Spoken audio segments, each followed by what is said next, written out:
kat isunan ti may nga testament of may nga true worshiper, may nga intercessor, tanatadayin pa iso nga worship at kararat compared kanya ng kapsatan.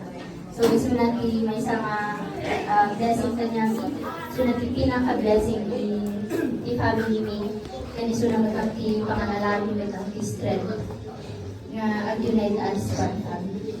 So thank you for coming.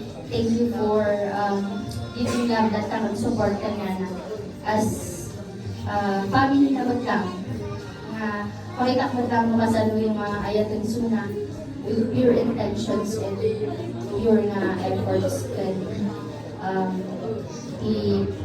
panagpamali tayo. So thank you so much. So glad to have this marriage.